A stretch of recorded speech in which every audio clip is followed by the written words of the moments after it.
You're welcome to this space again. My name is Faith, if you're new, and welcome to this video. I just want to say something briefly, so this video shouldn't be long.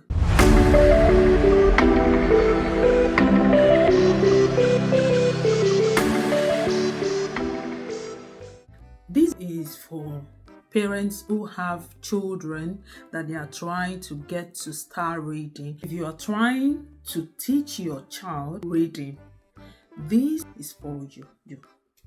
I decided to do this video because I have been having a particular experience. The last time, that was about the third or even fifth time it was happening to me, and it just occurred to me that maybe there are more people struggling with this than I thought. Let me tell you what happened so you understand. I met with a little boy recently, and then he spent some time with me, like 6 to 7 hours. And this is a very little boy of, I think, maybe age 4 to 6 in between. And then in that short time that we spent together, something magical happened. Looks like magic to the parent, but not magic to me. I've seen that happen over and over and over and over again. They looked at me like I did something miraculous with the boy, but it was not a miracle. I just did the right thing, and it worked. We got results because I did it right. And it's about reading. This is a boy that could not pronounce a single word on his own. I'm not talking that you say it and he's saying after you, but to see word and pronounce it, he couldn't. And then in that short period of time, he was already trying words. He was already pronouncing, trying to put words together. Letters now together into words. Even though it wasn't perfect at that yet, but it was already putting words together, 2-letter words, 3-letter words, which was nice, which felt really good to see. And then I realized something was wrong. So here is what I've observed. A lot of schools these days no longer teach the children the alphabet, the English alphabet. They just jump into teaching phonics. And they skip a lot of things. Meanwhile, students are still struggling with identifying the letters. They already moved on to phonics, dealing with the sounds and all of that.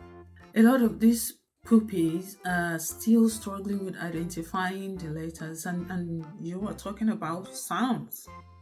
It makes it difficult for kids to grab. And for some,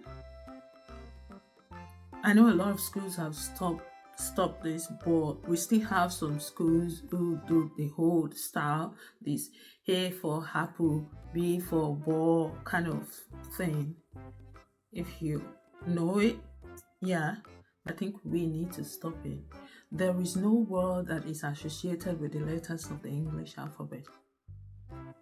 For the pupils, is most times confusing for them. Words are not associated with the letters of the alphabet. Only sounds are associated with them. Only sounds. Most of the kids that are taught this way know that, for example, A is for apple, B is for ball, but they cannot see A in the word like ambulance, attention, assembly. They can't see beyond apple when they see A. And when they see B, they can't see beyond ball or book. So when you write words like maybe basket, they don't know what it is. Because as long as it's not book or ball or whatever you teach them with, then maybe it's not letter B. It's quite confusing for the kids. And from my interaction with children, trust me, I deal with children a lot at every level. We need to know that this really doesn't help much. If you're looking at getting fast results, getting your kids to learn to read fast, I won't recommend this route.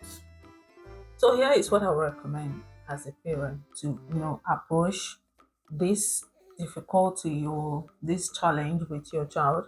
And this particular approach, I believe, would work for most kids, regardless of how old your child is. As long as your child is beginning to talk, I believe it's going to be quite helpful, because it has been helpful. I've seen it work with most kids.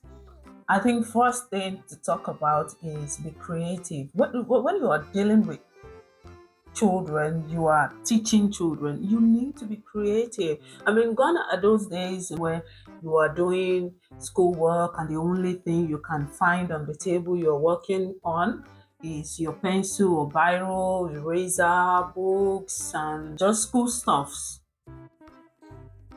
We are no longer in that era. I mean, now a lot of learning can be done without even writing, without any pencil, eraser, or nothing. Make learning fun. It needs to be fun to get the children interested. Be funny, be creative, learn with things around you. I talked about this in one of the videos I did earlier. Try to bring the children's interest into learning. Take advantage of things that interest them, things they love. Bring them here. You talk about dinosaurs, you want to talk about numbers, and they love dinosaurs. Okay, so if mommy dinosaur has two babies, you have dinosaur 1, dinosaur 2.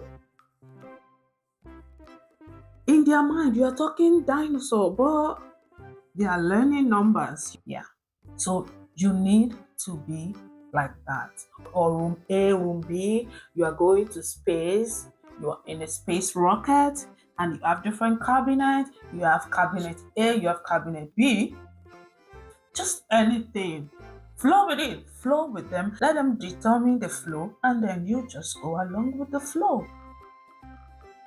It makes learning for them relatable and easy. And on your own side, it makes teaching for you less stressful, easy, and even faster, because they grab it. You're talking about their interest now, so they are giving you their full concentration. You don't have to struggle to get them to focus. So it's usually very fast. Now let's get into the real work. The real reason I am making this video. Number 2, start from the beginning. Yeah, start from the beginning. You start from the alphabet, the letters. Don't skip it. Don't skip any step. Don't start from the sounds. Start from the alphabet. They need to know the letters before they can successfully deal with the words that they are going to be reading.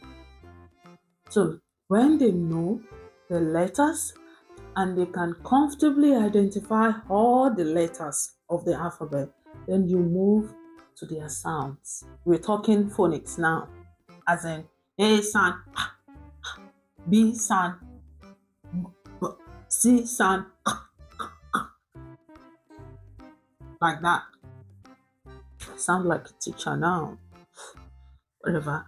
Anything to help these kids. Anything. I mean, we need to know better to do better, right? Yeah. So now they know how the letters are. They can identify all the letters, and they know how the letters sound. Then they can correctly join the sounds together in the letters. We're talking putting letters into words now. And the best way to approach that is to start with maybe 2-letter words to 3-letter words. It makes sense to start from the easiest, the simplest, because now they can identify the letters and they know their sounds. So for example, they know that A sound, T sound. So it's easy to see an A and go, see a T and go T. So put the sounds together, heart.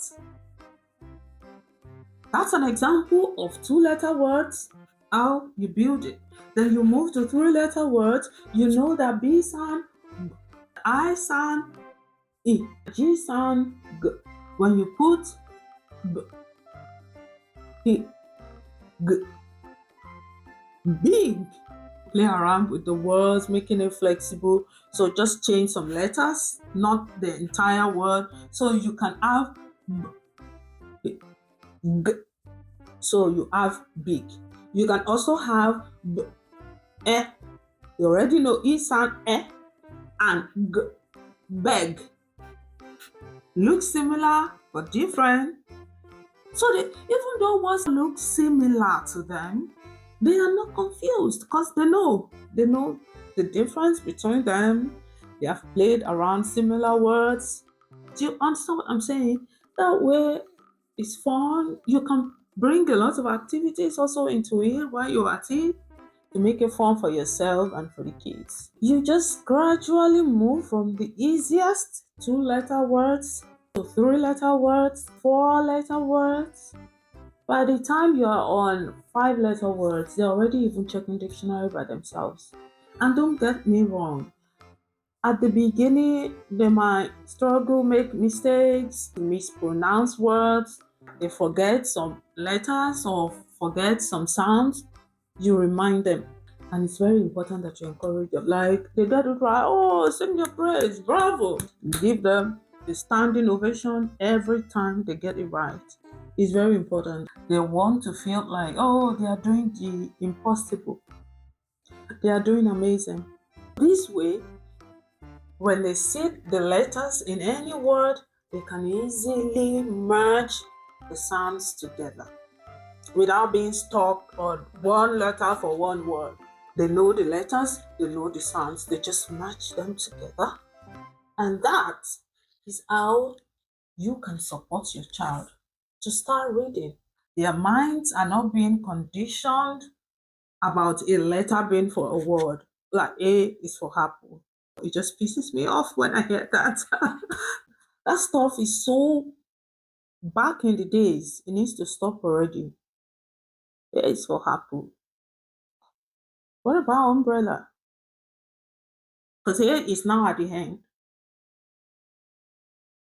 I don't know if you feel the way I feel, but that is just my thought. I hope you get the point. Thank you for watching, and I truly hope that this video has been helpful.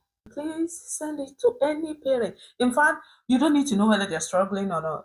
Any parent that has a child who is not at that grown age yet will need to watch this video because I believe it's going to be helpful. See you in my next